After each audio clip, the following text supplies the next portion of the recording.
Ever found yourself wondering where all your money went just a week after payday? You're not alone. It's like a magic trick, isn't it? One minute you're feeling like a millionaire, the next you're rummaging through your pockets for spare change. This kind of financial roller coaster ride is all too common. It's a symptom of a much larger issue: uncontrolled spending, impulse buys, retail therapy, treating yourself a little too often. Sound familiar? It's as if our wallets have minds of their own, and they're not on our side. But what if I told you there's a way to tame this wild spending beast?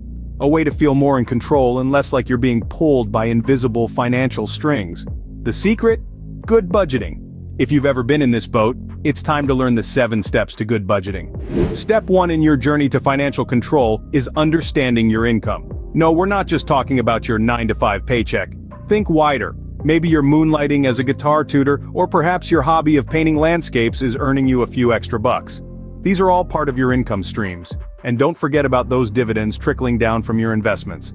To gather this information, look at your pay stubs, bank, or investment platforms. It's like piecing together a financial jigsaw puzzle.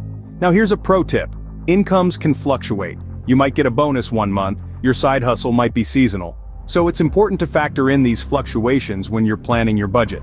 It's like accounting for hills and valleys on a road trip. Knowing your income forms the bedrock of your budgeting journey. If you're finding this video helpful, don't forget to hit the like button and subscribe to our channel for more financial tips. Now that you know your income, let's move to step 2, tracking your expenses. You see, keeping tabs on where your hard-earned cash flows is as vital as knowing how much you're bringing in. It's like being a detective on your own financial case. Fun, right? It's about understanding your spending habits, pinpointing unnecessary expenses, and identifying potential savings. And there are popular ways to do this. You could go old school with a notebook and pen, or use spreadsheets if you're into that. But if you prefer a more tech-savvy approach, budgeting apps can be your best companion. They do the heavy lifting for you, tracking and categorizing expenses automatically. Imagine knowing that your love for coffee is costing you a small fortune each month. Shocking, huh? But that's the beauty of tracking your expenses. It gives you the power to control your money rather than letting it control you. Remember, a penny saved is a penny earned. With income and expenses in check, it's time for steps 3 and 4, setting SMART goals and choosing your budgeting method. Now let's tackle SMART goals. SMART stands for specific, measurable, achievable, relevant, and time-bound. These are not just fancy words, they are your guiding light towards financial freedom. Picture this: instead of saying, "I want to save money," you say, "I want to save $3,000 for a family vacation in 2 years." Now that's a SMART goal. It's like giving your money a GPS destination. Alright, moving on to step 4, choosing a budgeting method. This is like picking out a new suit or dress. You want it to fit you perfectly, right? In the world of budgeting, there's no one-size-fits-all. It's all about finding what works for you. So let's try on a few options. First up, we have the 50-30-20 rule. Essentially, this rule suggests you allocate 50% of your income to essentials like rent and groceries, 30% to discretionary spending, and the remaining 20% goes straight to savings.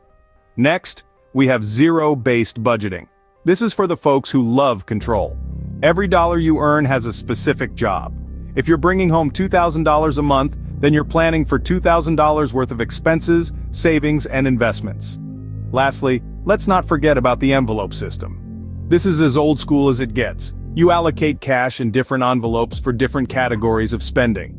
When an envelope is empty, no more spending in that category for the month. Each of these methods has its own charm, but remember, it's about finding the one that aligns with your personality and financial situation. It's like choosing between a classic tuxedo, a trendy jumpsuit, or a vintage dress. You've got to find what fits you and your lifestyle. Remember, your budgeting method should match your financial situation and personality. Picking a budgeting method is not about following the crowd. It's about understanding your financial habits and choosing a method that will help you achieve your SMART goals. Now that we have our goals and method, let's dive into step 5, creating your budget. It's time to put all your planning into action. Start by allocating your income across your expenses and savings, keeping your goals at the forefront. Consider all your essential categories: housing, food, transportation, and don't forget to make room for a bit of fun. Yes, you heard it right, even your monthly Netflix subscription or that occasional fancy dinner has a place in your budget. After all, what's life without a little indulgence? But remember, the key is balance. Make sure you're setting aside a portion of your income for savings or investments. This might seem like a jigsaw puzzle at first, but with time, you'll see the picture coming together. And voila, you've just drawn your financial roadmap. Creating a budget is like drawing a financial roadmap. Step 6 is all about tracking your progress and adapting. Now you've done the groundwork, you've set your budget, you're all set. But here's the thing about budgeting, it's not a set and forget kind of deal.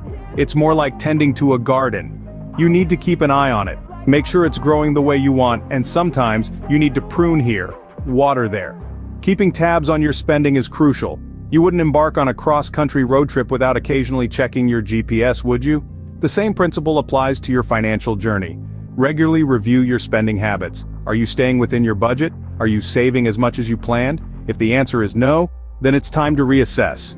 Now let's talk about the elephant in the room, unexpected expenses.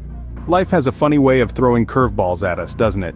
Your car breaks down, your pet needs an emergency vet visit, or your neighbor's tree decides your roof is the perfect landing spot. These aren't just rainy days, these are financial hurricanes. So, what do you do when life goes off script? You adapt. This is where your budget's flexibility comes into play.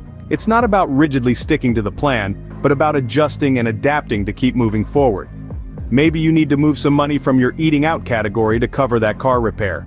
Or perhaps you'll dip into your emergency fund. Either way, your budget is there to guide you, not to constrain you. Remember, budgeting is a journey, and like any journey, the path is seldom straight. There will be detours, roadblocks, and speed bumps. But with your budget as your roadmap, you can navigate these challenges and stay on track. Finally, don't forget to celebrate your victories, no matter how small.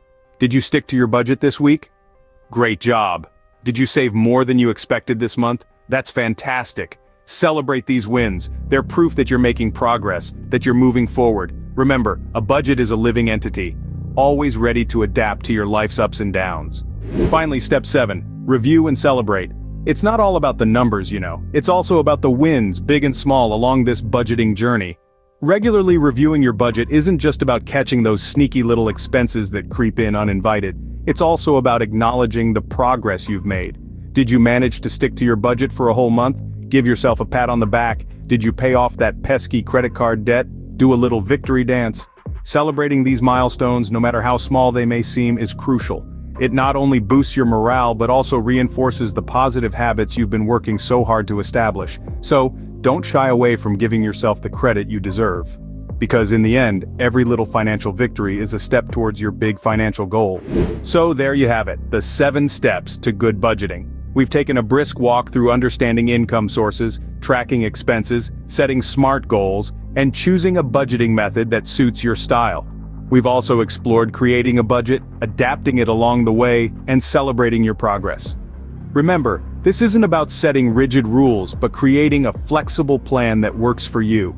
It's about understanding where your money's going and making it work for you, not the other way around. It's about setting goals and celebrating milestones, big or small. It's about taking control of your money, and ultimately, your life. So why not give it a shot? Start with understanding your income today, track your expenses tomorrow, set some goals, and before you know it, you're on your way to financial freedom. Now it's time for you to take control of your financial future. Share your budgeting journeys or questions in the comments below. If you found this video helpful, please hit the like button. Don't forget to subscribe to our channel. Keep up with our content for more tips and tricks.